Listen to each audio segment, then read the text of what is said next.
निर्माण श्रमिकों पई ओडिशा श्रमिक साथी मोबाइल ऐप लॉन्च है। पूर्वर ए लाबर कार्ड पई वेबसाइट जरिए आवेदन करी होतला, वेबसाइट थ्रू रे सब किछि करी होतला, किंतु एबे ए निर्माण श्रमिकों पई एबे नुआ एप्लिकेशन लॉन्च है ओडिशा श्रमिक साथी मोबाइल ऐप, जाहाकु मध्य आपण गूगल प्ले स्टोर डाउनलोड करि पारिबे। तबे निर्माण श्रमिकों पंजीकरण व्यवस्था को सरल करिया पई राज्य सरकार आनिछंती ओडिशा श्रमिक साथी मोबाइल ऐप।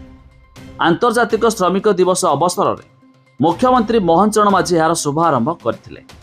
यह सब भुवनेश्वर में 2टी श्रमिक प्रतीक्षा केन्द्र उद्घाटन करिसंती। तेबे एथिरे केउ सब फायदा मिलिबो वीडियो रे जानिबा, शेष पर्यंत देखंतु। ता पूर्व वीडियो को लाइक करंतु, सब्सक्राइब करनथिले एबे सब्सक्राइब करी पाखर थिबा घंटी चिन्ह को दबाइ दियंतु।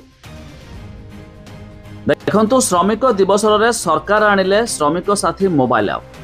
श्रमिक पंजीकरण, सामाजिक निरापत्ता और अन्यान्य सुविधा पाई पारिबे श्रमिक। श्रमिकों सुविधा पाई राज्यर विभिन्न सहर में बहुमुखी श्रमिक प्रतीक्षा केन्द्र निर्माण करिबे सरकार। श्रमिक प्रतिश्रुति सहायता, शिक्षा सहायता, दुर्घटना जनित मृत्यु और अंत्येष्टि क्रिया पाई सहायता जोगाइबा व्यवस्था कराइछि।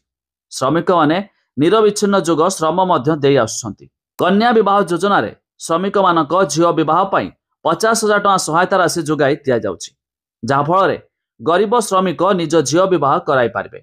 तबे आगामी दिन में एक्शन प्लान करा जिवो।